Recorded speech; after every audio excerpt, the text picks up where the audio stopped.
O sea, hay una interrogante así grande, ¿no? O sea, ningún alumno sabe. O sea, parece que este tema nunca lo pasaron. Siento que lo han visto en fisiología, lo estamos viendo acá, creo que lo ven en otras materias por allá. De nada sirve saber si no lo voy a aplicar. O sea, la aplicación es importante, ¿ya? Y acá en esta fotografía ustedes pueden ver, aquí por ejemplo, y algún día espero también, ella por ejemplo fue mi estudiante, es residente ahí del hospital, ¿no? Fue mi estudiante en la carrera de Moreno, bueno, entró a la residencia y ahorita es cirujana. Pero tiene acá, como siempre, un error, ¿no? No están las gafas, ¿no? Estamos en quirófano y gafas, ¿no? Estamos por hacer un procedimiento, tiene usted aquí un ecógrafo, y acá probablemente haya un absceso, estamos por hacer una punción, ¿no? Lo estamos haciendo en quirófano porque es un paciente que de repente vamos a tener que abrir. Tenemos acá un monitor cardíaco, que es el que nos dice cómo está la frecuencia cardíaca, y obviamente se va a hidratar. ¿Por qué es importante la hidratación? Pero esta noticia es una noticia que pasó hace unos años. Este joven, 22 años, si no me equivoco, un peleador de artes marciales, se hizo pesar y el peso le faltaba como 3 kilos, ¿no es cierto? Para el peso real, estaba en Tailandia, en la República Americana.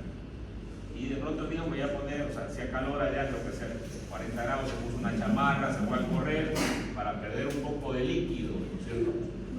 ¿Y qué creen? Se murió. ¿Por qué murió? Por una deshidratación, ¿correcto? Murió por una... O sea, la hidratación es tan grave que nos puede matar. Y este chico es un deportista, digamos, ¿no? O sea, no lo ha entubado ni en el sprint, digamos, ¿no? Por eso que es muy importante, y muchos de nuestros pacientes que están en la emergencia, en los hospitales con una enfermedad, van a morir por un desequilibrio hidrolítico. Esto solamente para que ustedes tengan en cuenta que esto es bastante grave, bastante severo, ¿no? Por ejemplo, ¿qué pacientes tenemos nosotros que tengan pérdidas? ¿No? Aquí tenemos un paciente con una ileostomía. Nosotros nos recordamos la anatomía del intestino, cuánto mide el intestino, cuál es la función del intestino, para qué sirve el intestino. Bueno, tiene una función absortiva, mide de 6 a 8 metros. Pero cuando tiene una ileostomía, un paciente va a perder, va a tener diarrea constantemente. Entonces yo tengo que ver este problema en el paciente, porque el paciente se va a deshidratar, ¿no es cierto? ¿Y cómo me doy cuenta de la hidratación? Obviamente tomando los signos vitales. Ya lo que es muy importante, ya lo he repetido antes, es valorar la diuresis horaria de un paciente. O sea, algo que yo no me debo olvidar si soy estudiante de medicina y el día de mañana voy a ser médico, quiero ser un buen médico, quiero saber cómo valorar la hidratación de un paciente, tengo que saber la diuresis kilo-peso de un paciente. ¿Cuál es normal? 0,5 a 1 ml kilogramo peso. Si yo tengo la primera hora que el paciente orina menos de esto, estoy hablando de oliguria. Si no orina nada, estoy hablando de anuria. Obviamente, cuando yo tengo este signo, significa algo. El paciente no le estoy dando el volumen requerido que el paciente requiere. Entonces yo tengo que dar cantidad de volumen. ¿Ya? Luego, no tenemos solamente pacientes que tienen sonda nasogástrica o tienen un drenaje de Kerr. Yo tengo que valorar todo lo que sale, ¿no? Es, por ejemplo, como cuando ustedes le dan su mesada, ¿no? A ver, tome usted mi boliviano para su semana, digamos, ¿no? Bueno, que se lo gasta los 1.000, pues se queda sin almuerzo probablemente, se gasta el lunes los 2.000, no tiene almuerzo para el martes, miércoles, lo mismo pasa acá. Si nosotros queremos valorar adecuadamente la hidratación de un paciente, debemos valorar los ingresos, que es todo lo que sale del paciente, cualquier fluido, sonda nasogástrica, ileotomía, Kerr, cualquier tipo de drenaje que tenga el paciente, tenemos que evaluar la diuresis, vómito, las heces fecales, todo se evalúa. Y nosotros vamos a cuantificar cuánto volumen le entra al paciente, cuánto le entra y cuánto le sale, ¿no? Eso es lo que se conoce como balance electrolítico, que es algo muy importante. Esto ya lo hemos visto en fisiología, ¿no? Nosotros tenemos cierta cantidad de agua corporal total en el cuerpo. Los niños, los bebés tienen 80, pues son más agua, ¿no? Los adultos tenemos entre 60 y 70% y los ancianos tienen menor agua corporal total.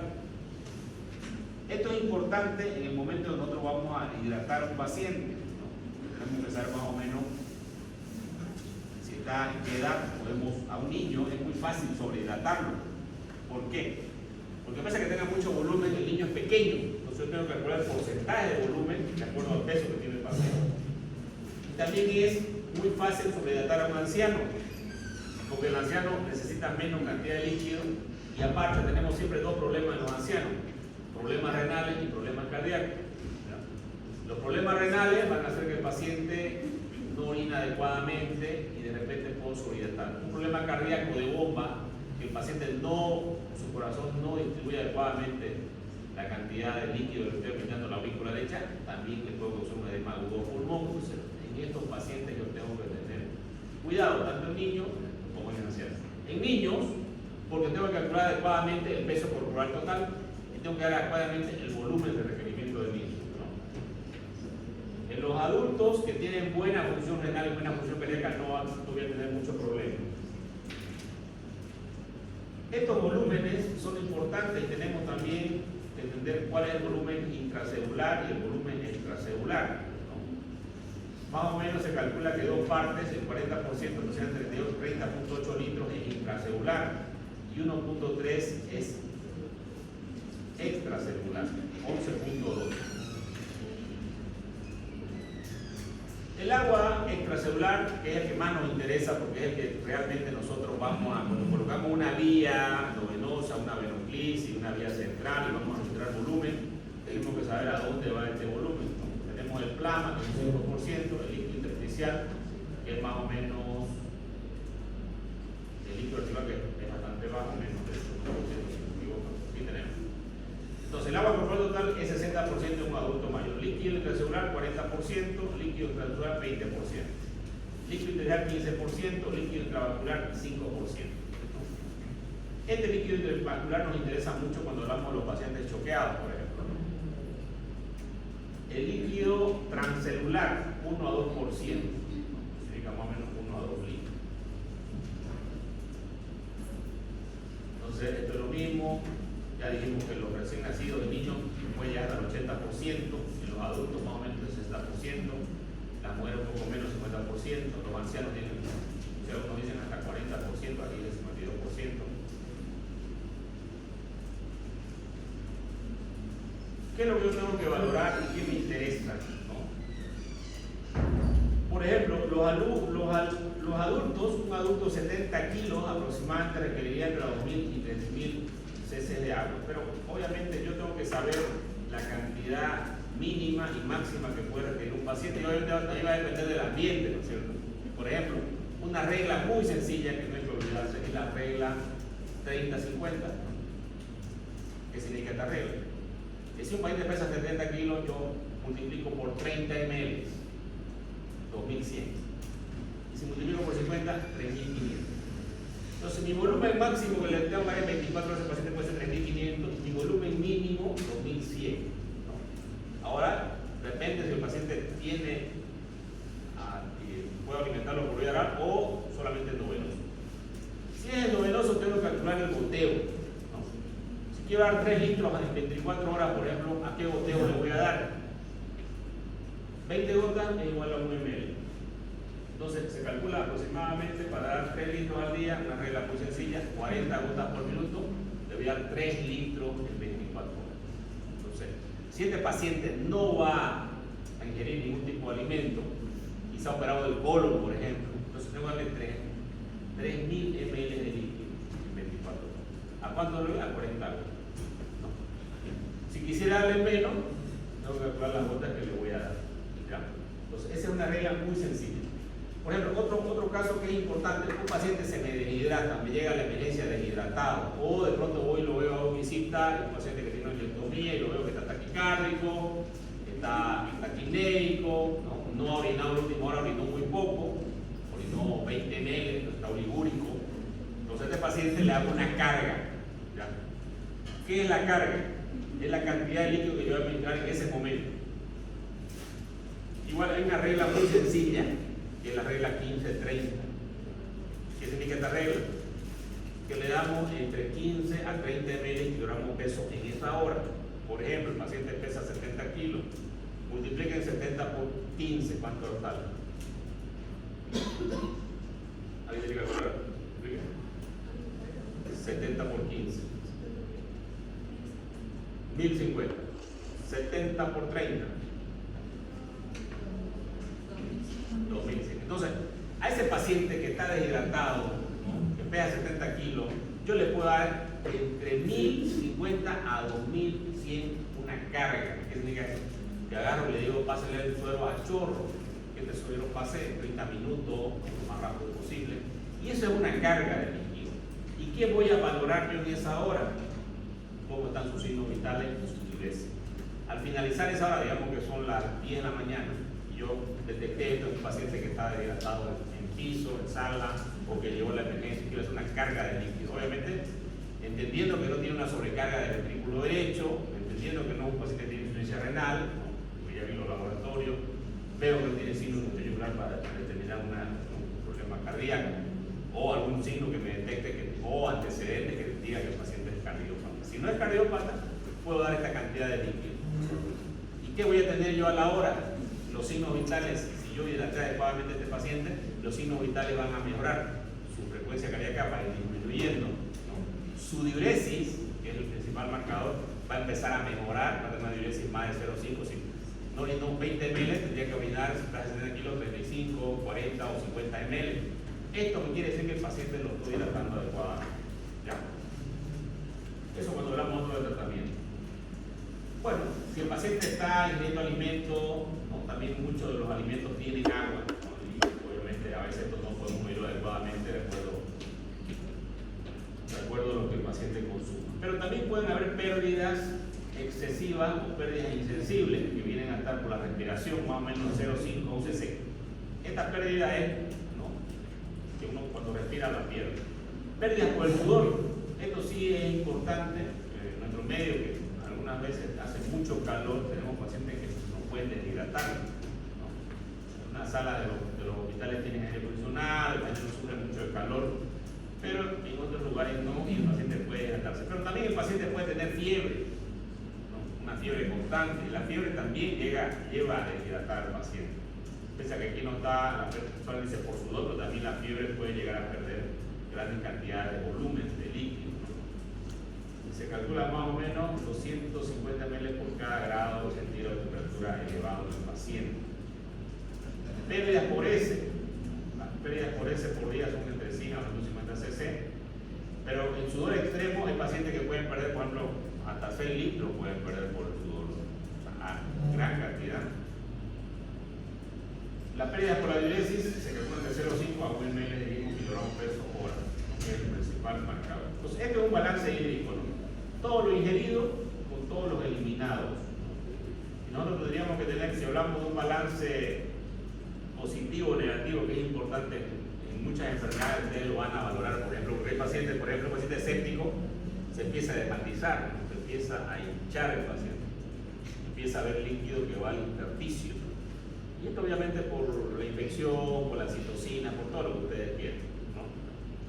Entonces, esos pacientes nosotros tenemos que hacer, lo pesamos y tendría que el paciente bajar cierta cantidad de peso cuando el paciente ya está bien.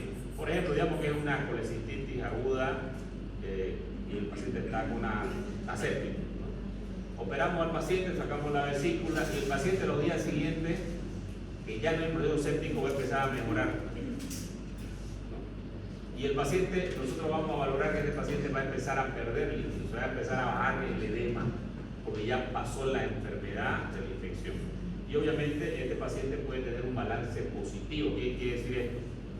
Que nosotros damos cierta cantidad de líquidos, por decirle 2.500, y el paciente orina de pronto 3.500. ¿No? Y le damos y sigue orinando, ¿no? Orina siempre hay un exceso, ¿no? Algo positivo que está quedando en el paciente. No voy a hasta que el paciente regula adecuadamente, ¿no? Esto se ve en los pacientes que tienen edema, ¿no? Luego tenemos también el balance negativo, que son, por ejemplo, un paciente con pancreatitis que empieza de pronto a secuestrar líquido en el páncreas. ¿Cuánto puede secuestrar en el páncreas un paciente con una pancreatitis? Puede secuestrar hasta 6 litros, es alto, ¿cierto? Bueno, y a ver, el paciente me da 70 kilos, a ver, lo voy a hidratar, ¿no?, para 24 horas y le voy a dar 3.000 ml, ¿no? Bueno, el paciente se me deshidrata, está con pancreatitis, se me deshidrata. Vuelvo a hacer una carga, 1.000, sigue deshidratado, hago otra carga, 2.000, 3.000, 4.000, 5.000. Y tendría que darle 9.000 ml a ese paciente para tratar de hacer un balance adecuado, porque el paciente está secuestrando dentro del cuerpo, ¿no? Está haciendo un tercer espacio que no existía antes alrededor del páncreas. Puede secretar hasta 6 litros, mucha cantidad de litros. Pero lo importante, ¿por qué es importante la hidratación? Porque si el paciente hipotensa, el paciente va a empezar a hipoperfundir los tejidos. ¿Y qué lleva una hipoperfusión? Lleva a una falla de órganos, falla renal, falla cerebral, falla hepática, falla cardíaca, y obviamente esta falla va a llevar posteriormente a la muerte del paciente. Acompañado del equilibrio hidroelectrolítico, algo que es muy importante, ¿no? Y no tengo que dejarlo de lado, es que tiene que haber el equilibrio también de los electrolitos. Hidroelectrolítico. Y casado de este equilibrio electrolítico va el equilibrio ácido-base. ¿Por qué es importante los iones? Porque van a manejar la polaridad plasmática del paciente. ¿Cuál es el principal ion? Sodio, ¿no? Es el que regula la osmolaridad. ¿Qué es la osmolaridad? ¿Para qué sirve? ¿No? De hecho, las soluciones que nosotros vamos a colocar en el cuerpo son soluciones isotónicas, que tienen la misma osmolaridad del plasma. ¿Qué es la osmolaridad? ¿Cuánto es la osmolaridad del plasma? 280 a 310 miliomolar. Cuando estamos hablando por encima de esto, hiperosmolar. Si hablamos por debajo de esto, hiposmolar. Entonces tenemos un extracelular y un intracelular. Aquí tenemos los principales iones que son importantes. Ahora, esto es muy importante y también es pregunta, ¿no? Que siempre tenemos que saber, porque traducámoslo a un paciente, ¿no? Porque esto es fácil decir acá, ¿no? Ahora, traducámoslo a un paciente. Por ejemplo, yo tengo un paciente que tiene una fístula gástrica. ¿Qué ion va a perder más ese paciente? O tengo un paciente que tiene una fístula o tiene un KER y sale 2000 ml al día. ¿Qué va a perder ese paciente por ese KER? ¿Qué secreción pierde? ¿Qué electrolito pierde? Es importante, ¿no? Vamos a un paciente que tenga una fístula pancreática. ¿Qué pierde ese paciente? ¿Qué electrolito? Por eso es importante. Cuando yo tengo el paciente, yo tengo que aplicar esto. Y aplicarlo porque yo tengo que reponer este ion, porque si yo no repongo voy a tener depresión y la depresión puede ser mortal. Una depresión del potasio me puede llevar a un paro cardíaco, a una arritmia, ¿no? Una depresión de sodio me puede llevar a un edema cerebral, a un problema neurológico, y obviamente cualquier desequilibrio electrolítico va a llevar a una insuficiencia renal. Por ejemplo, tenemos la saliva, ¿no? Que se produce más o menos 1 litro al día de saliva, pero puede que tenga de repente una esofagotomía, ¿no es cierto? El ion que más va a perder va a ser el bicarbonato entre 30 a 160. Si es jugo gástrico, el ion que más va a perder va a ser el cloro, ¿no? Porque tenemos el ácido clorhídrico. Luego tenemos la bilis, ¿no es cierto? Uno de los que pierde más cantidad de, o sea, por ejemplo, ustedes pueden ver, ¿no? Ahorita nosotros vamos al hospital y agarramos los 50 pacientes que hay en cirugía más los 20 que hay en la emergencia, son 70, y a todimos los evaluamos y vemos quiénes tienen KER. Probablemente un 10% de los pacientes tengan un KER. Entonces esto es algo muy Pulguera, afuera los dos, ustedes dos afuera, Pulguera y compañero. Bueno, el otro líquido importante es el jugo pancreático. Ya, el jugo pancreático también tenemos pacientes que tienen fuga de líquido pancreático, y esta fuga de líquido pancreático, principalmente el ion que más va a perder va a ser el bicarbonato, ¿no? ¿Por qué el bicarbonato? Porque justamente acá hay unas glándulas que secretan bicarbonato, ¿no? Son las glándulas de Brunner a nivel del duodeno. Luego tenemos el hilio. Pacientes con ileotomía, habrá en los hospitales, si ustedes van a la Caja, a San Juan de Dios, van a ver pacientes con ileotomía o pacientes con ileotomía. O sea, ¿qué es la ileotomía? Una evacuación del intestino hacia afuera, que se hace ¿por qué? Por una cirugía que le hayan hecho al paciente, una apendicitis, que se perforó,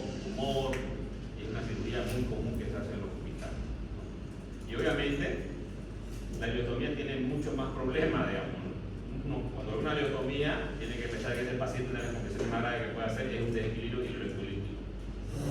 El paciente se va, tengo que darle loperamida para que no tenga diarrea, tengo que darle al paciente los iones que el paciente pierde, porque va a perder el paciente sodio, entonces tengo que responder. ¿Cómo yo puedo responder a un paciente que ya puede tomar por vía oral? ¿Cómo yo le puedo decir, señor, usted tiene que tener cuidado porque su riñón se va a fregar?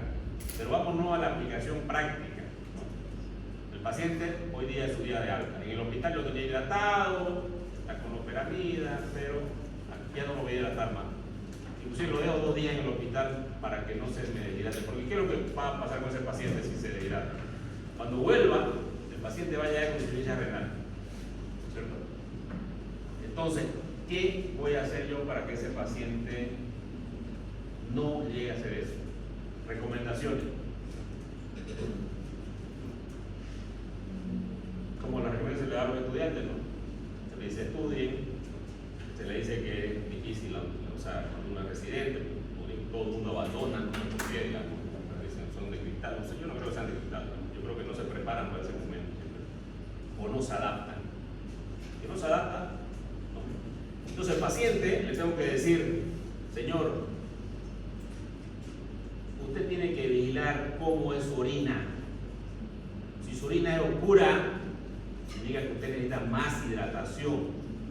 Usted tiene que tomar entre 2 a 3 litros de suero de hidratación oral todos los días. Va a depender de cuánto tenga de débito, ¿no? Usted me va a cuantificar lo que sale y lo va a anotar en una libreta. Y usted se va a hidratar y también va a cuantificar cuánto usted orina. ¿El paciente puede hacer estos controles o no? Ahora, ¿ustedes creen que los médicos recomiendan esto? ¿Por qué? ¿Por qué no lo recomiendan? Pero deberían hacerlo. Claro. Un buen médico tendría que recomendar esto porque ¿qué pasa con un paciente de insuficiencia renal? El paciente va a requerir máquinas de diálisis, ojalá que no llegue a eso, pero muchos llegan a diálisis, internaciones en un hospital. Nos quejamos todos los días, ¿no? Ustedes van a diálisis, los hospitales llenos. Claro, llenos porque los médicos no manejan bien los pacientes. O sea, aunque duela decirlo, ustedes le preguntan a un paciente cuando vamos al hospital, cuando si van, son alumnos míos y llegamos a una entrevista con un paciente que llega así complicado, le preguntamos, le explicaron, el paciente va a decir, no, ¿alguien le dijo? ¿Por qué? No es que no lo sabían. Se lo delegan, ¿no? A ver, usted dígale, usted le dice al residente, usted le va a explicar ya. El residente le dice al interno, usted le va a explicar. El interno le dice al estudiante, a ver si pilla por ahí y al final nadie le explica al paciente. Entonces el paciente se complica. Y el paciente se complica, va a ocupar una cama más. Va a tener días de internación. Si llega a diálisis, va a requerir una máquina de diálisis, va a requerir una fístula y finalmente se va a morir solamente porque el médico no le recomendó adecuadamente lo que tenían que hacer. ¿Ya? Y el que ustedes no crean, esto es muy común, sucede. ¿Ya? Entonces, la prevención está en que nosotros no solamente nos dediquemos a hacer una cirugía, sino que también veamos estos desequilibrios que pueden llevar a complicaciones en los pacientes. Y nosotros recomendamos, evidentemente no va a suceder esto. Luego tenemos el sudor, que principalmente se pierde sodio. Muy bien, aquí tenemos los valores principales de electrolitos, ¿no?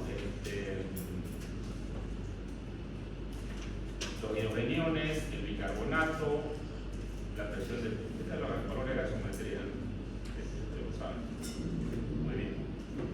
Aquí tenemos cuáles son los requerimientos diarios que requerimos de ciertos iones. Por ejemplo, en los hospitales tendremos deshidratación por sodio, es muy rara. No, tenemos, la mayoría de los suelos son isotónicos, así que es difícil que nos equivoquemos, digamos. Pero sí tenemos hipopotasemias. ¿Por qué la hipopotasemia? Porque no damos los requerimientos adecuados, que son de 40 a 80 clientes por día. ¿Qué significa esto? Que un paciente que va a hidratarse, yo tengo que indicarle colocar ampollas de potasio, obviamente en el suero, no jamás directo en el suero, a menos que ustedes quieren ir a llevarlo al paciente a la inyección letal, ¿no? Obviamente un paciente con potasio directo se muere en ese caso. El potasio siempre se debe colocar, si es por vía periférica, en un suero de 1000, 2 ampollas. ¿De cuánto viene la ampolla? De 27.000 equivalentes. Pero digamos que ustedes van a hidratar con 3.000 ml en 24 horas a ese paciente. Pueden colocar una ampolla de potasio en uno de los sueros, otra ampolla de potasio en otro de los sueros, y le están dando 54.000 equivalentes. Y con esto obviamente no va a haber ningún disturbio en el potasio. ¿Cuál es la otra causa de hipopotasemia en los hospitales? Vamos con la práctica. La colocación de insulina. Los pacientes diabéticos le colocan insulina, no. El potasio también puede ser hipopotasemia. ¿Y cuál es la otra causa? Los pacientes que les dan diurético, ya, les colocan furosemida. Y no, yo no le doy, por ejemplo, yo no le doy al paciente potasio porque me olvidé. O sea, no me acuerdo la casa de los hijos, pero estaba yo mirando mi Facebook, no sé, TikTok. Me valió, digamos. Ya algún día aprenderé. Y no aprendió. Y yo le digo que yo evalúo a los residentes, ya estoy evaluando a los residentes del hospital. ¿Qué creen? También pasó por ahí, no sé. Y esos que son residentes, ¿no? Que medican todos los días.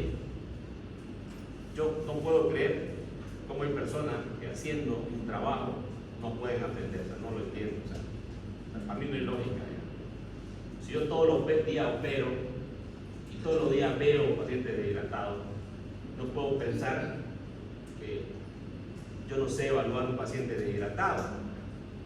Y yo les aseguro que puedo agarrar un residente, ponerlo ahí delante del paciente y le digo, evalúen este paciente deshidratado o no, y no me va a evaluar adecuadamente ese paciente. Yo me pregunto por qué. No lo entiendo. O sea, no entiendo cómo no podemos aprender bien. Bien. Seguimos entonces con los líquidos y las calorías. Ya, otra cosa importante son las calorías. Igual para las calorías hay una regla muy sencilla, ¿no? Igual la regla va entre 30 a 50 las calorías que una persona requiere. Eso lo vimos en nutrición, ¿recuerdan? Pero nosotros también vamos a aplicar aquí los sueros de dextrosa. Acá tenemos, bueno, aquí está en gramos lo que requerimos de potasio, sodio, ¿no? Y más fácil es el equivalente, ¿no es cierto? También tenemos algunos oligoelementos, eso lo vimos ya en nutrición, ¿no? Sí, magnesio, esas cosas. Bueno, tenemos también otro tipo de soluciones que son las soluciones cristaloides. ¿Cuáles son las soluciones cristaloides? Todas las que tienen un ion, por ejemplo, la dextrosa es un cristaloide, el fisiológico es un cristaloide, el Ringer normal es un cristaloide, el Ringer lactato es un cristaloide. A ver, ¿cuánto tiene de sodio el fisiológico? ¿No? Si es isotónico, fisiológico al 0,9% es isotónico. Pero si es fisiológico al 0,5% es hipotónico. ¿Ya?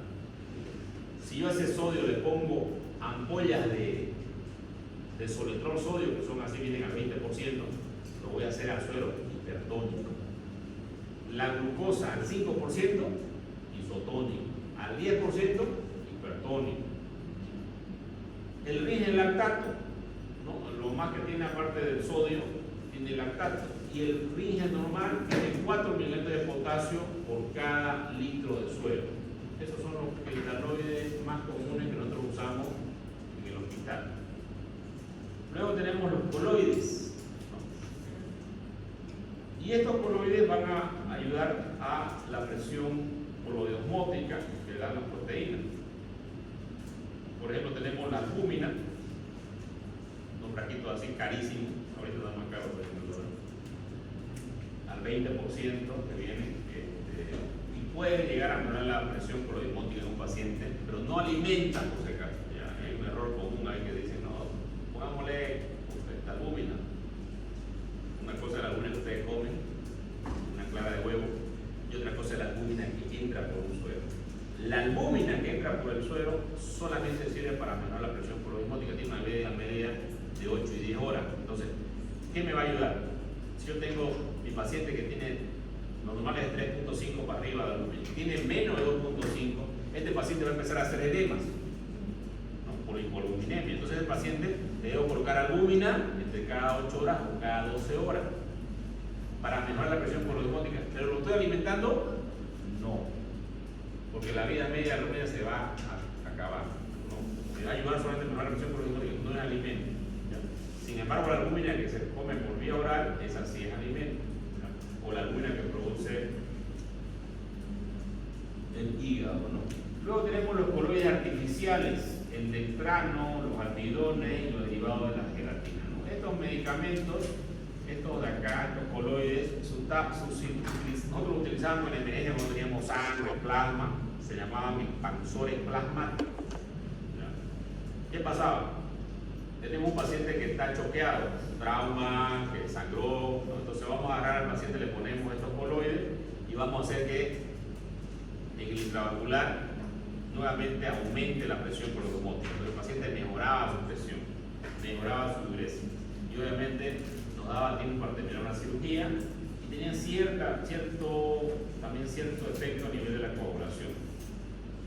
Entonces aquí están los coloides, tenemos las soluciones salinas, glucosalina, cuando mezclamos sodio y el bicarbonato de potasio.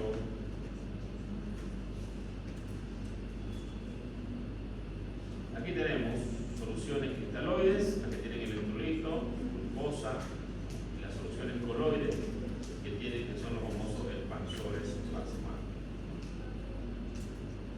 Aquí solamente entender la presión osmótica, ¿no? Que va a llevar de un lugar donde hay más cantidad de soluto, ¿no? El líquido se va a ir hacia ese lugar.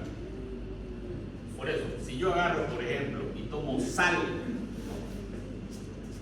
agua salada, aumento mis niveles de sodio intravascular. ¿Qué va a pasar?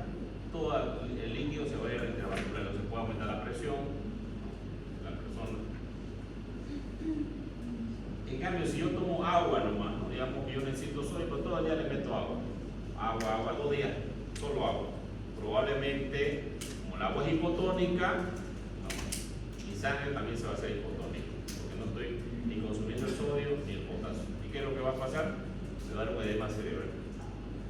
Probablemente muera por el edema cerebral. Por eso que es importante el consumo de electrolitos.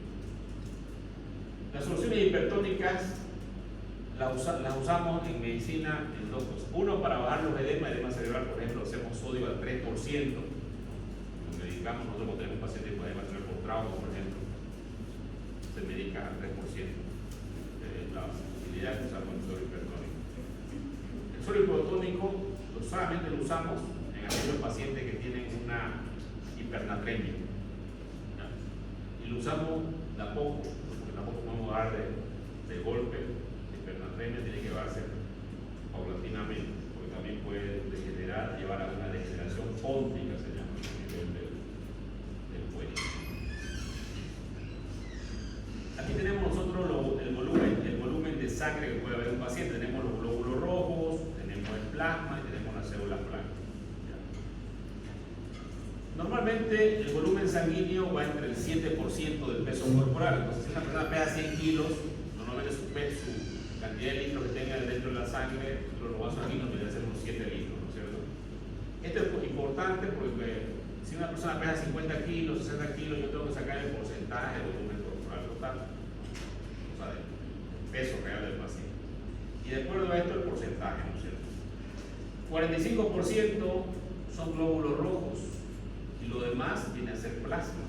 Por eso que cuando tenemos una hemorragia, un shock hipovolémico grado 3 o grado 4, cuando el paciente ya no puede estabilizarse, vamos a tener una hipotensión, taquicardia, oliguria. En el hipovolémico grado 4 tenemos anuria, el paciente está en coma, ¿no? Si vamos a parar la hemorragia y reconstrucción de volumen, no solamente tenemos que pasar glóbulos rojos, porque el paciente también pierde plasma, también pierde plaquetas, ¿no?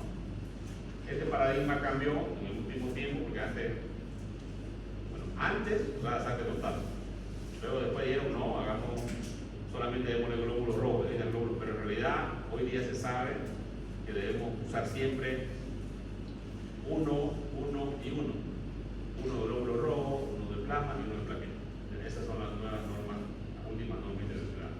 Pero las plaquetas son difíciles de conseguir, entonces si ponemos uno de sangre y uno de plasma, ya mejoramos al paciente, mejoramos los glóbulos rojos y también mejoramos la presión por los desmodos. Y tenemos una respuesta más rápida para tratar el shock.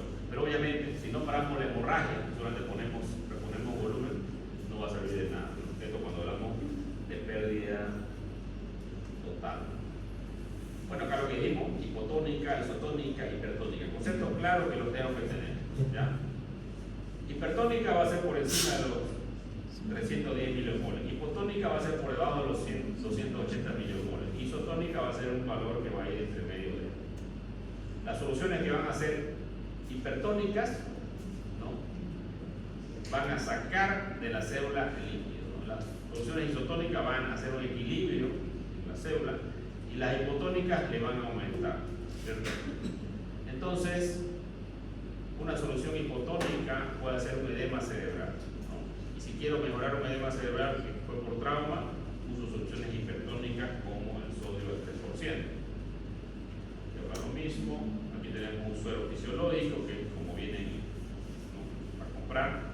Siempre es importante cuando yo voy a hacer la administración de un medicamento, y de hecho las enfermeras son las que colocan un medicamento, pero tenemos que observar si al 0,9% o al 0,5%, ¿no? O si no es, ¿no? Tenemos que ver claramente. El 0,9% es el suero que viene con sodio, aproximadamente 152 milicovalentes. Luego tenemos la dextrosa, ¿no?, que viene al 5%, 10%. La dextrosa al 5% es una dextrosa que es isotónica, ¿no? Al 10% es una dextrosa que es hipertónica, ¿no? Y nos sirve para dar calorías al paciente. En caso de pacientes que tengan hipoglicemia, que es muy común, también esto pasa cuando le ponen insulina al paciente, de repente se equivocó el interno, en vez de ponerle 10 unidades, le puso 20, digamos, le va a bajar. Y la hipoglicemia es mucho más grave que la hiperglicemia. Entonces, para mejorar a este paciente le colocamos dextrosa al 3%, viene en ampolla, una solución de 100 ml. Aquí hay una fórmula cómo se prepara el sodio al 3%. Esto se lo hace para el edema cerebral. Tipo de soluciones más utilizadas en cirugía, ¿no? Solución glucosada al 10%, cuando requerimos más calorías, principalmente en las pacientes embarazadas, que ellas requieren mayor cantidad de calorías, a veces damos al 10%. Solución fisiológica al 0,9%, 152 miligramos de sodio y 152 miligramos de cloro. La dextrosa 5% también conocida como dextrosa 5% porque da 100 calorías por cada frasco de 500 cc. Bueno, ¿cuántos gramos de glucosa tiene 100 ml? ¿Qué significa 5%? Significa que por cada 100 ml hay 5 gramos de dextrosa. Si mi suero es de 1000 ml, multiplica por 10, 50, correcto. Y si es por 500, si es 500, viene el 25, ¿no? Entonces ustedes saben cuántos gramos le están dando al paciente de dextrosa, ¿ya? Lo mismo cuando hablamos del sodio, 0,9 por casi 1%. Si es un suero de 1000 ml, le están dando a ese paciente cuántos gramos de sodio. No, 9, 0,9. 0,9 por 10, 9 gramos en 1000 ml. Tipo de soluciones más utilizadas en cirugía. Solución glucofisiológica, que cuando se mezcla, por ejemplo, el famoso sodio 70, 1000 ml de solución fisiológica, se le coloca una ampolla de sodio y una ampolla de potasio. Tenemos la solución dextrosa al 0,45%, esa ya viene a ser hipotónica. Solución dextrosa al 0,3%, también vendría a ser.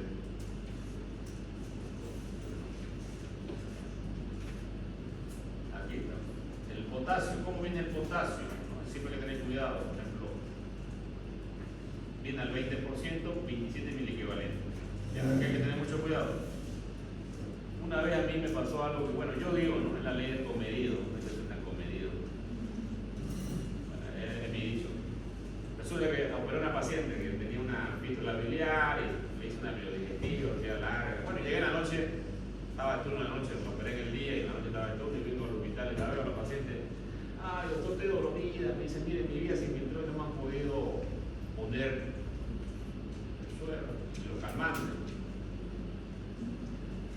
Entonces, yo agarré un calmante que había ahí y agarré una ampolla de, según yo, de agua destilada y la mezclé. O sea, agarré analgésico con agua destilada, y traté de buscarle vena. ¿Y qué creen? No le pillé. Y después me fijo, nuevamente, ya me envió al comienzo el agua destilada, que yo creía que era agua destilada. ¿Qué creen que era? Era potasio. Yo le iba a matar a la potasio. Más bien, lo que pasa es que el potasio, normalmente ustedes pueden verlo acá. Sí, voy a mirar eso ahí. El potasio, ustedes pueden ver acá, normalmente el potasio era una norma, el potasio tenía que venir rojo. Siempre, rojo. Pero fíjense, este potasio no está rojo, está negro. Normalmente el agua destilada viene así. Ustedes han visto agua destilada, ¿no? O sea, yo me confundí. ¿No? A Dios gracias, porque no gracias a que no le puede penalizar la vena. Y ya cuando revisé nuevamente las ampollas, pues reviso las ampollas y veo el potasio. Entonces uno tiene que tener mucho cuidado. De hecho, no era mi trabajo, el trabajo de la enfermera, pero yo por querer ayudar iba a cometer un error. Obviamente la paciente iba a hacer paro, iba a tener que reanimarla, ¿no? De repente salía, de repente no salía. Entonces, es una de las drogas que más cuidado nosotros debemos tener. Jamás podemos colocar este medicamento directo en la vena, siempre se coloca en un suero. Aquí en las ampollas se coloca siempre en la risa. Y siempre miren bien, ¿no? Si no tienen lente o cero lentes, si no usen el celular, pero tengan mucho cuidado con este medicamento. También vienen las ampollas así, ¿no? Ustedes han visto el agua destilada que ustedes trajeron también, ¿no? Aquí dice potasio, ¿no? Que son unas jeringas mucho más fáciles de abrir, no se cortan, ¿no? Miren, en todo el mundo pasan desastres, ¿no? Este es un caso de un bebé que murió en un hospital de niños en Argentina, ¿no? Y el papá vio cuando le pusieron a su hija el potasio. Una enfermera joven, generalmente los errores siempre pasan a los jóvenes y a los mayores muertos. Sin experiencia, colocó el potasio, le dolía, porque siempre el potasio empieza a doler. Siguió colocándole, lamentablemente falleció. Y obviamente, ¿cuántos casos habrán? Aquí tuvimos también un caso hace mucho tiempo en la clínica Melendres, a un niño, Persicol, que se llamaba, me acuerdo bien hasta el nombre del niño. Le colocan el potasio directamente en la vena, el niño lloraba el dolor, después el potasio hace paro, reaniman y el paciente muere. Aquí hay otras soluciones, aquí tenemos las soluciones isotónicas, ¿ya? Ringerlactato, la dextrosa, cloruro de sodio, cloruro de potasio. Las soluciones hipertónicas tenemos la dextrosa al 10%, al 20%, al 30%. Dextrosa con solución fisiológica e hipertónica. Coloides, aquí están los coloides, más o menos vienen así en estos frasquitos. Tenemos el Hemacel, los famosos expansores plasmáticos, son unas gelatinas que lo que hacen es aumentar el intravascular por la presión coloidemótica, ¿no? El Dextran, y también tienen estos son el Ocusin, Hemacel y Dextran, son los coloides con la albúmina y el Solucel. Bien, acá por ejemplo hay una, si yo voy a dar 2500 cc de solución en 24 horas, lo coloco a 35 gotas por minuto. Pero lo que usted tiene que saber para cualquier hidratación es saber la regla. 20 gotas es igual a 1 ml. 20 gotas es igual a 1 ml. Y luego ya ustedes van a calcular el tiempo. En los pacientes ancianos, cardiópatas, hipertensos, yo tengo que tener cuidado y en esos pacientes vamos a darle menos cantidad de líquido, 1500, 2000 cc, 24 horas. Y obviamente vamos a valorar cómo está el paciente. Pero ojo, esto no quiere decir que un paciente hipertenso ustedes no lo van a hidratar, tienen que hidratarlo, si no está tomando una por vía oral. No crean que, no le pongo el sodio y se va a subir su presión. Tienen que hidratar. Obviamente hidratamos con menos cantidad de líquido, vemos la respuesta del paciente, vemos la respuesta cardíaca del paciente. Y si hay que colocar un medicamento para el corazón para mejorar la bomba, se le coloque si es que es necesario. Pautas para la hidratación básica en el servicio de cirugía. El potasio se debe indicar como base a razón de ser replicante en 24 horas, distribuido preferiblemente en tres frascos de solución. Ya, puede ser, digamos, una ampolla en 1000, otra ampolla en otros 1000 y otra ampolla si van a requerir 3000. O puede poner hasta 2 ampollas en 1000. Si el paciente tiene algunas pérdidas, como diarrea, fístulas, de repente tengo que aumentar la cantidad de potasio. Pero obviamente va a depender mucho de controles. Un paciente que tiene estos problemas de hidratación, yo tengo que pedir siempre ionograma por lo menos cada 2 días. Yo tengo que saber cómo está el paciente. Obviamente, cualquier deshidratación, cualquier hipopotasemia tiene síntomas, ¿no? Pero yo debo valorar antes de.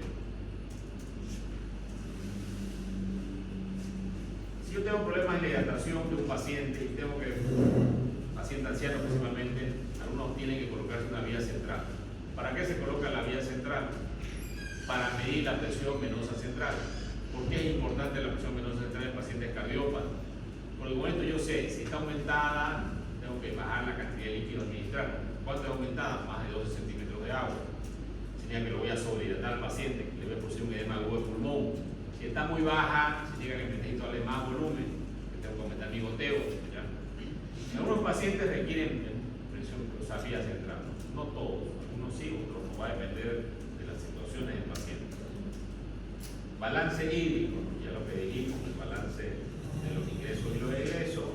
Los ingresos son los volúmenes que entra al paciente y lo que sale del paciente. Bueno, acá tenemos los trastornos de concentración de los solutos, ¿no? Si es trastorno de volumen, tenemos dos: o está deshidratado o está hiperhidratado. Si tenemos trastorno de la concentración de los electrolitos o los solutos, tenemos la hiposmolaridad o hiponatremia y la hipermolaridad hipernatremia. También otros solutos pueden producir lo que se conoce como una pseudo hiperosmolaridad. Pues sí.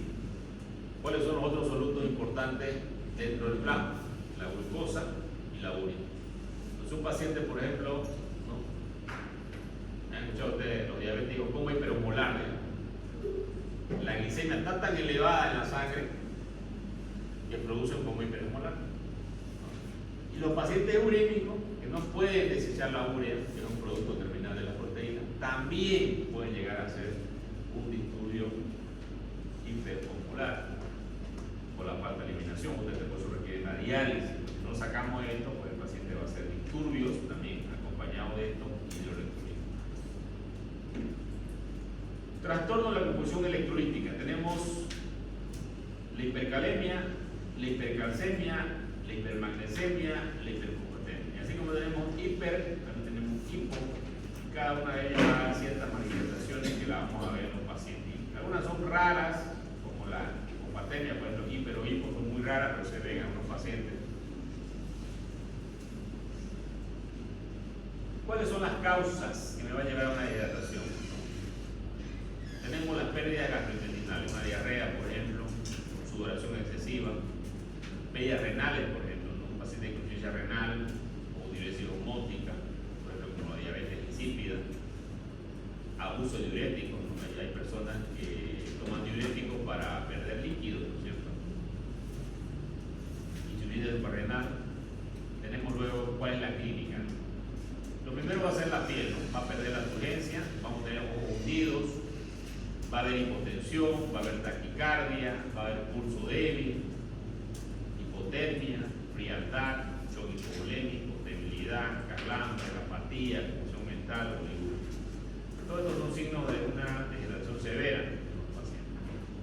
Y es muy fácil de darse cuenta. Un hematocrito lo vamos a tener concentrado. Y podemos tener elevación de la urea creatinina porque ya va a haber falla renal, lo que se conoce como falla renal aguda. Si se hidrató rápido es agudo. Muy bien, luego tenemos cuál va a ser nuestro tratamiento. Tenemos que administrar líquidos por vía endovenosa. Generalmente usamos solución que es lactato. Podemos administrar entre 1000 a 2000 ml, ya dije entre 15 a 30 ml kilo peso, deben ser más exactos, digamos. Pero más o menos una regla entre 15, entre 1000 ml en una hora, ¿no? Y vamos a valorar la diuresis si el paciente mejora o no mejora. También vamos a valorar si existe asociado otro problema. ¿Por qué vino la hidratación?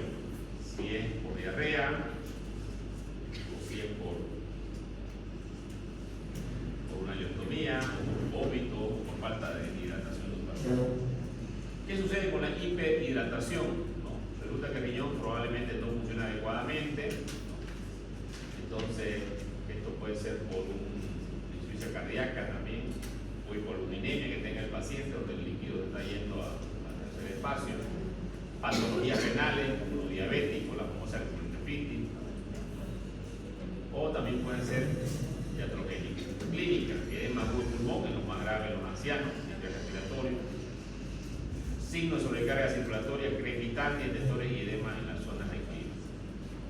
Laboratorio, si le pedimos hematocrito, va a estar disminuido, ¿no es cierto?, el hematocrito, porque va a estar disminuida la sangre.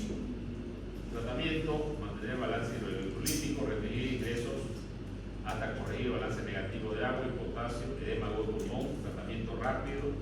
Usamos la furosemida, que es el tratamiento para edema agudo del pulmón. La clínica es muy característica, el paciente va a tener una expectoración, un ladrillo, no va a poder respirar.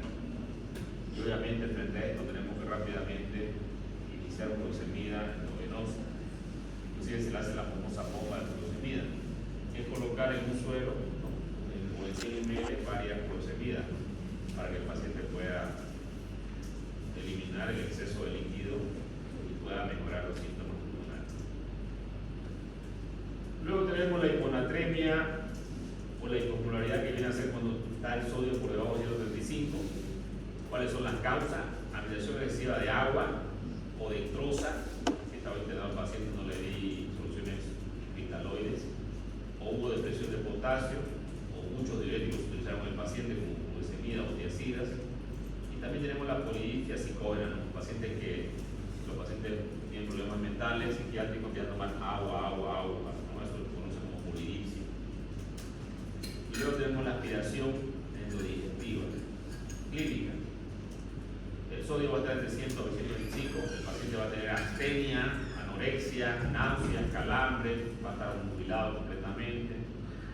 Entre 110 a 120, el paciente va a tener ataque convulsivo, alteración psíquica, y por debajo de 110 el paciente va a estar en coma, ¿no? Esto es lo más grave de las expresiones muy bajas del sodio, puede llevar a coma. Los laboratorios obviamente vamos a tener hiponatremia, tenemos que medir el ácido base, tenemos que medir los otros solutos importantes dentro del plasma, que son la glicemia, la urea. ¿Y qué debemos hacer? Debemos lograr subir el sodio a 120 para arriba. Y para eso hacemos, si es asintomática la hiponatremia, intoxicación acuosa, administrar solución salina, administrar diuréticos, reposición de electrolitos perdidos. Tenemos una fórmula para responder el sodio, el déficit de sodio ideal menos sodio real por el peso, ¿no? Tendría la fórmula 0,6 por peso por 140, que es el sodio real. Y me va a salir, y yo tengo que responder 420 miliequivalentes. Solamente voy a responder la mitad de estos miliequivalentes en las primeras 24 horas. Esta reposición es importante para que no haya la desmilitación postdiabética que sucede en algunos pacientes. Luego tenemos la hiperosmolaridad o hipernatremia, ¿no?, que es el aumento anormal de las pérdidas renales de sodio que va a tener el paciente. Generalmente puede ser por fiebre, sudoración excesiva, también puede ser pulmonar porque el paciente tiene una taquipnia, o el paciente tiene una traqueotomía, o por vómitos excesivos puede llegar a tener este problema. Clínica, sed intensa, afectación del sistema nervioso central, para estar agitado, delirio con convulsiones, por coma, resequedad de la lengua, mucosa, fiebre, oliguria marcada y temperatura mayor de 40 Celsius. Laboratorios, vamos a sacar una hipermolaridad, causa renal por oliguria y orina baja densidad. Tratamiento, administración, agua, bioral o solución endovenosa. Si hay pérdida de sodio más agua, administrar soluciones glucosalinas al 0,45% al 0,30%. Tratamiento. Tenemos que disminuir gradualmente la hipermolaridad para evitar edema cerebral, pérdida de agua y pérdida de sodio.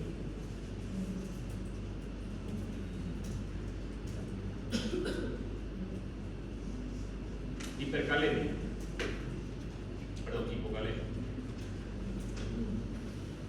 Hipocalemia es uno de los trastornos más frecuentes que tenemos en el hospital cuando no damos la cantidad de potasio adecuado. ¿Cuánto es el potasio normal? De 3.5 a 5. Si está por debajo de 3.5, hablamos de hipocalemia. Valores críticos menos de 2.5. Causa: pérdidas cardiales como vómitos, diarrea, pérdidas intracelulares como alcalosis. La alcalosis puede ser hipopotasemia. Por ejemplo, un paciente que empieza a respirar con ansiedad rápidamente puede llevar a hipocalemia. Medicamentosa, algunos nefrotóxicos como los glucósidos, el alcoholismo, clínica. Generalmente se va a manifestar con problemas a nivel cardíaco. El paciente va a empezar arritmias, descenso ST, inversión de la onda T, calambre, temblores, hiporreflexia, náuseas, vómitos, hipolipia. Tratamiento: administrar suplemento de potasio por vía oral, cuando el paciente no está muy bajo, ¿no? Y si está, pues vamos a hacer. ¿Qué es lo que vamos a tener en el electrocardiograma? La onda P que va a estar aumentada. Sigue bastante aumentada, la onda P súper aumentada. Luego tenemos la hiperpotasemia, que esa sí va a llevar a niveles elevados de las ondas T picudas. Moderada, 6.58, aplanamiento de la onda P. Grave, QRS ancho y autodefibrilación de carga ventricular. ¿Qué es lo que tengo que hacer para el tratamiento de la hiperpotasemia? Evaluar siempre el ABC, si necesita vía aérea del paciente, ventilación, circulación. Valorar el electrocardiograma, excluir pseudo hiperpotasemia que el paciente pueda tener, o sea, otras causas de hiperpotasemia que pueda tener. Administrar tratamiento empírico para la arritmia, si sospecha de hiperpotasemia. Si es leve, entre 5.5 y 5.9, considerar las causas de tratamiento.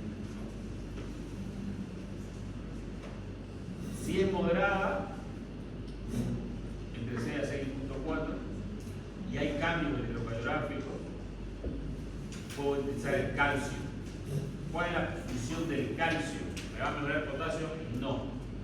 Pero sí me va a disminuir los problemas a nivel cardíaco. Por eso que se utiliza el calcio. Endovenoso al 10%. Lento lo coloco. ¿Ya? Esto va a evitar que el paciente me llegue a hacer una taquicardia o me haga paro cardíaco. Entonces, me va a estabilizar, si ustedes quieren, la fibra miocárdica. Si el paciente presenta bradicardia o por ese ancho, inmediatamente uso el calcio. Si no presenta ningún síntoma a nivel cardíaco, en el programa puedo agarrar y hacer una infusión de endovenosa de insulina. ¿Cuál es el tratamiento para que baje el potasio?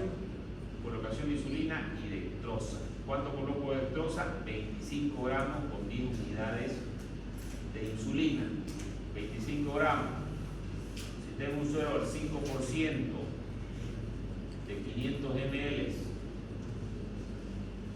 vendría a ser los 25 gramos. 500 ml de solución dextrosa al 5% más 10 unidades de insulina. Viene a ser el tratamiento endovenoso que tiene que pasar entre 15 a 30 minutos. ¿Ya? Si fuera el suero al 10%, obviamente va a ser menos cantidad, ¿no? En vez de ser 500 ml, puede ser 250 ml, ¿no? Y si es una ampolla de dextrosa al 50%, pues obviamente va a ser menos cantidad, ¿no? Entonces, obviamente yo tengo cualquiera de estas formas de administrar. Se administra 25 gramos de dextrosa y 10 unidades, ya depende de cómo venga el hepato. También puedo considerar el uso de salbutamol de 10 a 20 miligramos, que también puede disminuir la hiperpotasemia.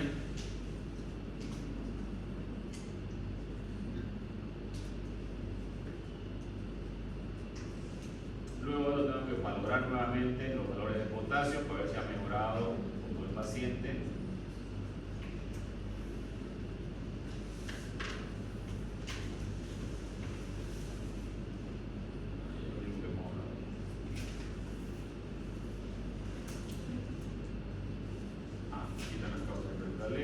Hipocalcemia. La hipocalcemia se considera por debajo de 8.5,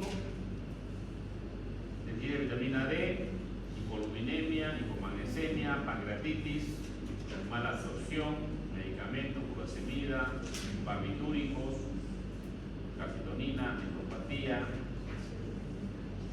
hepatopatía, son las causas que nos pueden dar hipocalcemia. ¿Cuál es la clínica? Calambres, parestesias. Existe un grupo de pacientes que le sacan la paratiroides, sin querer le sacan ahí las paratiroides. Y estos pacientes necesitan calcio de por vida. Son muy comunes que hagan hipocalcemia. ¿Qué es lo que yo requiero como tratamiento cuando hay hipocalcemia? Tratamiento endovenoso de calcio de 1 a 2 gramos seguido por una infusión continua de 0.5 a 2 milicavalentes de kilogramos hora de calcio elemental. ¿Cómo vienen las ampollas de calcio? Vienen al 10%. ¿Qué significa esto?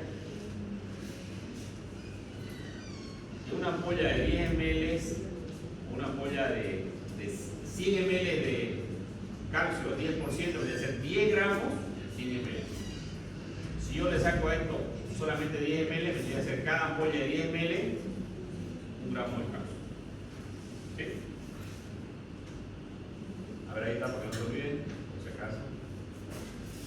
100 ml son al 10%, significa 10 gramos de calcio por 100 ml. Si la ampolla viene de 10 ml, entonces sería 1 gramo, ¿cierto? ¿Se entiende eso, no? Pues si no entiende eso, bueno, no haces. ¿Lo entienden? ¿Cómo le hagan de sencillo?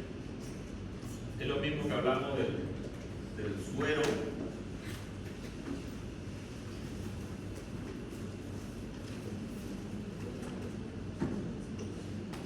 Esto tienen que entenderlo porque cuando haga las preguntas voy a preguntar sobre esto, ¿no?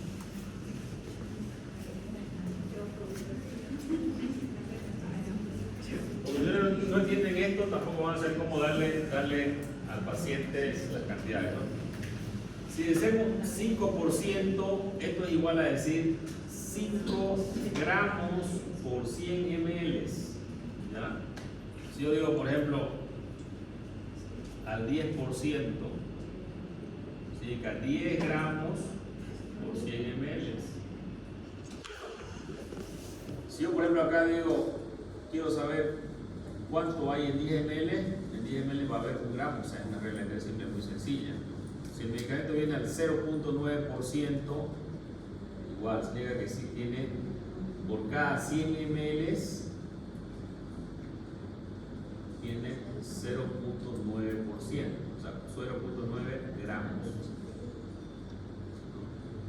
Por ejemplo, en 1000 ml, esta solución tendría 9 gramos.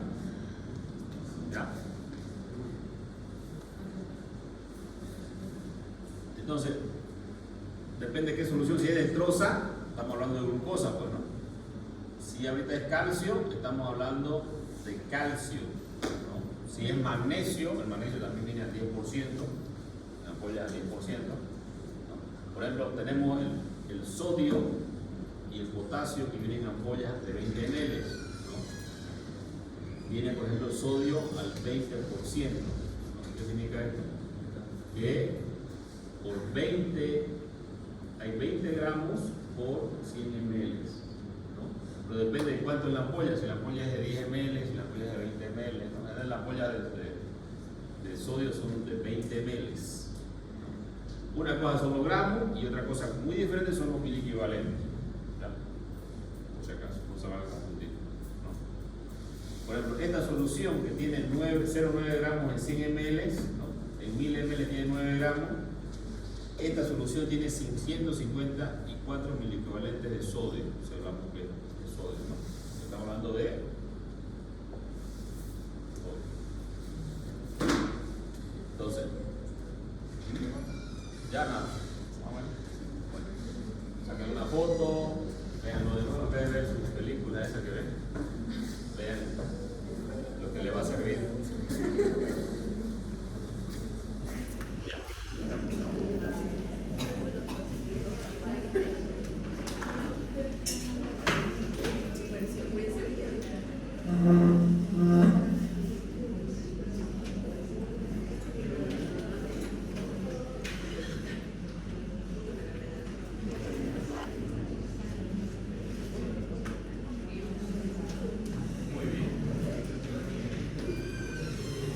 Hipercalcemia, entonces, ¿cuál es el tratamiento para la hipercalcemia?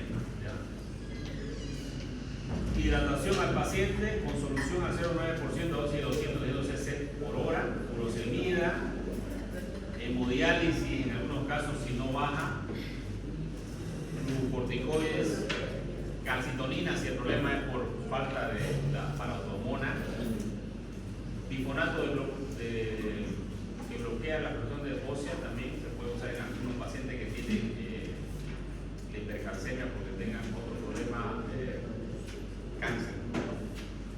cáncer que agarra los huesos, el mieloma por ejemplo, pueden tener estos pacientes también hiperpotasemia por esta causa. Estos son los bifonatos orales que se utilizan, también los pacientes que tienen cáncer de mama y tienen metástasis en los huesos también pueden hacer este problema. Y por eso que se dan estos bifonatos, los pacientes tienen cáncer, metástasis, le dan estos bifonatos para tratar de que no hagan ese problema. El otro problema es la hipomagnesemia, ¿no? Y hay un famoso signo de Trousseau que se llama, que pueden hacer la mano de esta forma. También se produce por diarrea, pérdida renal excesiva, ¿no? Los pacientes pueden hacer calambres, temblores, apatía, depresión, agitación, arritmias, náuseas, vómitos. Muchos síntomas parecidos a lo que hacen con la hiperpotasemia. La hipermagnesemia, vamos a tener ingesta excesiva de antiácidos, que es la principal causa, ¿no? Los antiácidos que vienen con sales de magnesio. Vamos a tener que el magnesio va a estar por encima de 4 miligramos por decilitro, el paciente va a tener síntomas como náusea, confusión, debilidad muscular, hipotensión, arritmia, depresión respiratoria. ¿Cuál es el tratamiento? Remoción del exceso de magnesio. Se puede colocar calcio al 10%.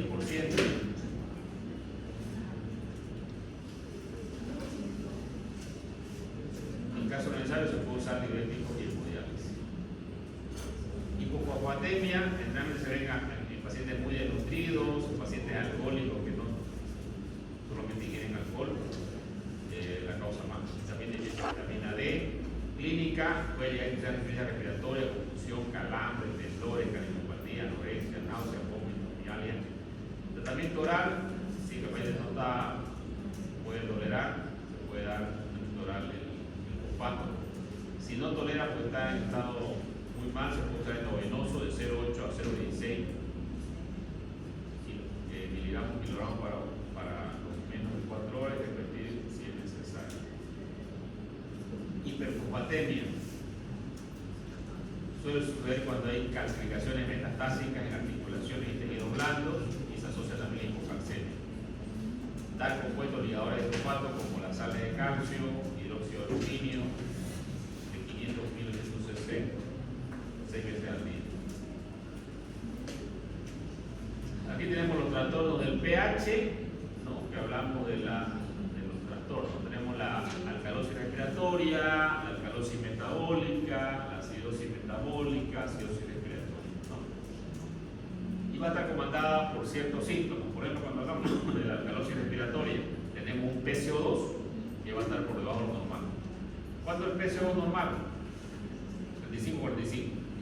¿Cuánto es el pH normal? 735 a 745. Si hablamos que el pH está por debajo, acidosis. No. Alcalosis, el PCO2 está abajo. Acidosis, el PCO2 está elevado. Si hablamos de acidosis respiratoria, el PCO2 se encuentra elevado, por encima de 35. Si hablamos de acidosis metabólica, vamos a tener otro bicarbonato, entre 22 a 27, y el lactato. Si es acidosis metabólica, el bicarbonato va a estar por debajo de 22, ¿cierto? Si Si es alcalosis metabólica, el nitrato va a estar por encima de 27. Obviamente, para cada una de estas manifestaciones y de estos desequilibrios va a tener que haber un causante, algo que esté desencadenando. Los más comunes que nosotros vemos, los trastornos, son de acidosis metabólica. Paciente choqueado, acidosis metabólica. Paciente con peritonitis, acidosis metabólica. Paciente proceso séptico, acidosis metabólica. ¿Quiénes hacen alcalosis metabólica o alcalosis respiratoria? Son ciertas patologías que tengan problemas. ¿Quiénes son los que regulan el equilibrio ácido-base en el cuerpo? Riñón y pulmones. Entonces, los pacientes que tengan problemas a nivel renales, por ejemplo, insuficiencia renal, van a estar acidósicos. E inclusive van a tener niveles muy elevados, o sea, un pH que va a ser diferente a la normal. Los pacientes que tengan problemas a nivel pulmonar, alguna enfermedad así, un EPOC, por ejemplo, ¿no? Los pacientes con EPOC tienen generalmente niveles elevados de CO2, que ellos los pueden usar adecuadamente, los que tienen enfermedad obstructiva pulmonar, por ejemplo. Entonces, ¿qué me dice a mí estos trastornos? Me dice que el paciente está desregulado, tiene algún problema, ¿no es cierto? De hecho, muchas veces cuando nosotros no acertamos, digamos, con los diagnósticos clínicos, los síntomas, los signos del paciente, pero no puede ser que está acidótico, que el paciente no mejora. Ah, no, pues, está pasando algo. ¿Por qué hay acidosis? Primero tengo que pensar, ¿no? Hay acidosis porque hay hipoperfusión de los tejidos, entonces hay un metabolismo que no es dependiente del oxígeno.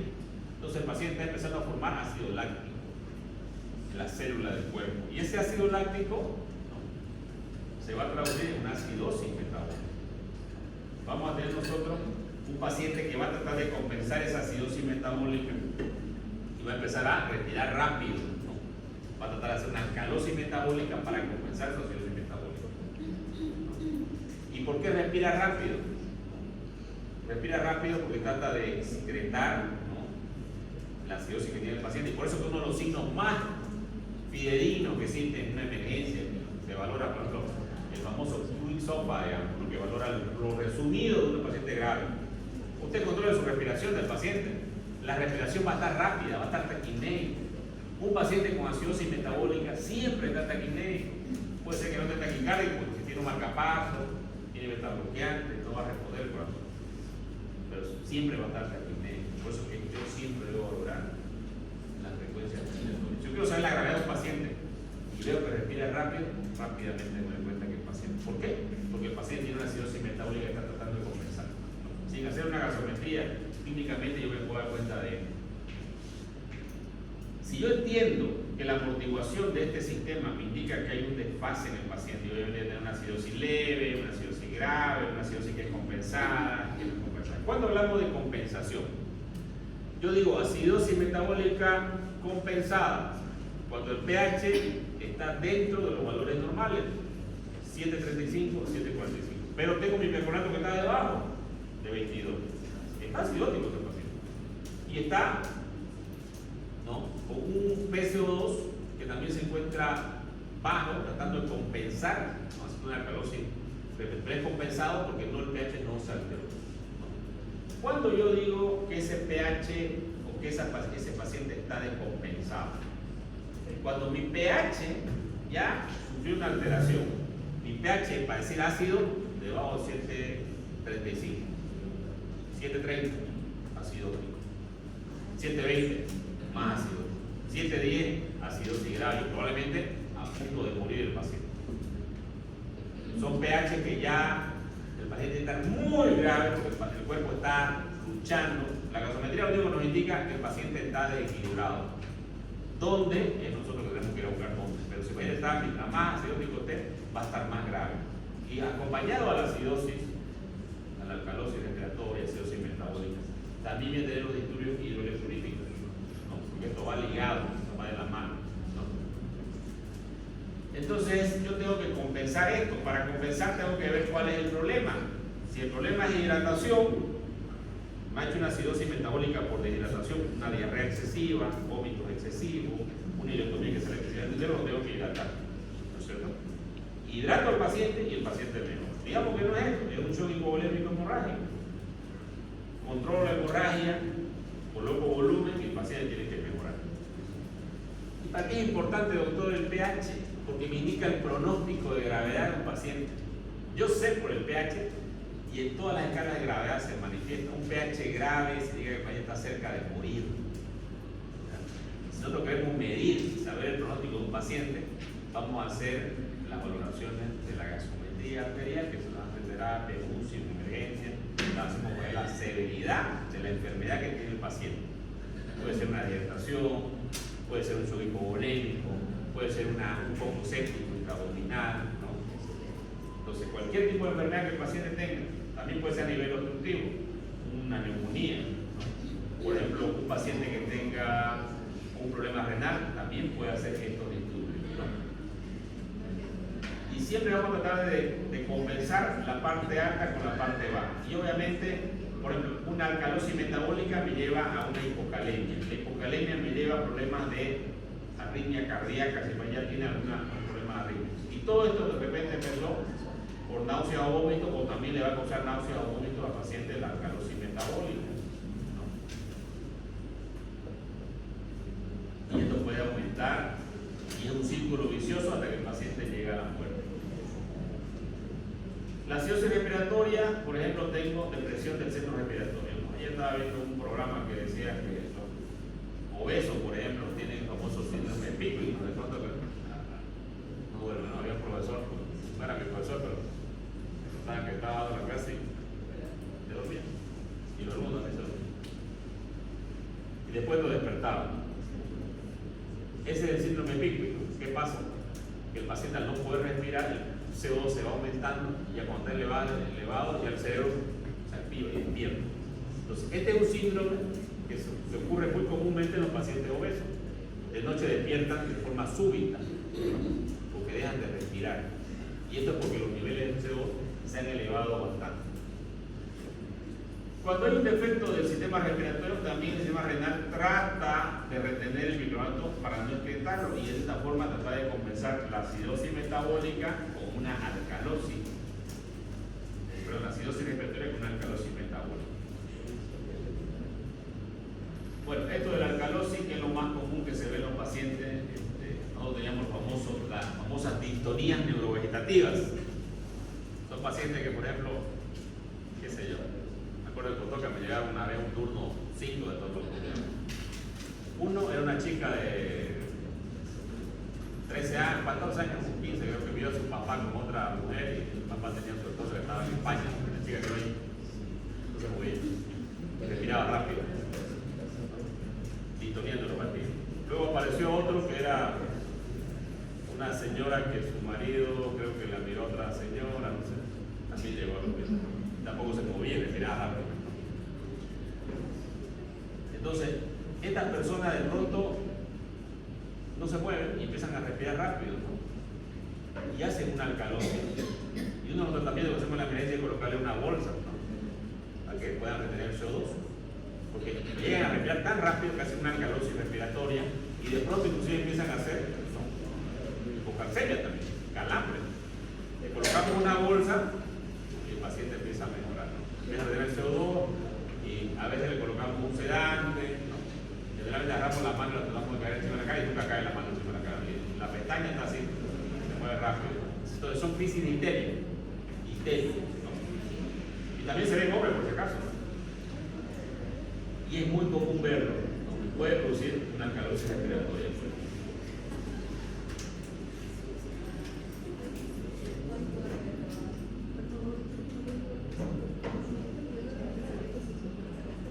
Estos desequilibrios pueden suceder, por ejemplo, acá tenemos un paciente con una radiografía de abdomen que podemos ver el signo de monedas apiladas, ¿no? Obstruido, se debe valorar tanto en el pre, en el trans, en el postoperatorio, ¿no? Porque estos estudios pueden pasar en cualquiera de las etapas. Y en cualquiera de las etapas son graves. Le puede llevar a un fracaso de la cirugía, a un hilo postoquirúrgico, ¿no? Que mejorando el sodio y el potasio puede el paciente mejorar y hidratándolo adecuadamente. Entonces, el tercer espacio que les hablé de la pancreatitis, por ejemplo, que puede secretar grandes cantidades de líquido, la peritonitis también se cuenta ¿Cuánto puede secretar una peritonitis? El peritoneo mide 2 metros cuadrados, ¿no? Y mide menos de 1 milímetro. El otro día me decía un presidente, doctor, le doy al peritoneo, me decía, como el peritoneo mide 1 milímetro, de tanto la fibrosis, yo le creé un punto, porque un tubo que se llama ahí. Si mide 2 metros cuadrados y le aumento 1 milímetro, 20 litros puede secuestrar el peritoneo tranquilamente con una peritonitis, ¿no? Por la superficie. Lo importante es valorar la diuresis, no se olviden, diuresis horaria, pregunta de examen. El tramoperatorio es muy importante llegar a los signos vitales constantemente del paciente, valorar la diuresis que va a hacer la retención durante la cirugía, ¿no? Valora los signos vitales, hace gasometría cuando requiere el paciente, ¿no? Si hay que poner transfusiones de sangre, la va a colocar. Si es que el paciente requiere que la pérdida generalmente exsanguinante es más rápida que el quirófano. En el postquirúrgico también yo debo valorar a mi paciente y evaluar no solamente clínicamente, sino que también laboratorialmente. Y cuando ya el paciente recobra la vía oral, también debo explicarle que puede tener estos disturbios de acuerdo a cómo él se alimente, cómo se hidrata, y también tengo que hacer estas recomendaciones que son importantes. Manejar también los volúmenes que tiene una ileotomía, un drenaje en Kerr, que cuantifique cuánto debita para que yo pueda saber su pérdida. Aquí tenemos las soluciones, por si acaso alguien se olvidó.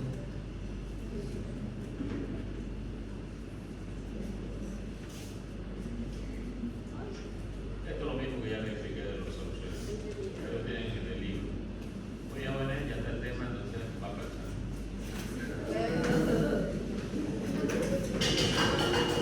Ustedes tienen un grupo de Telegram para que yo les pase las diapositivas así como los videos.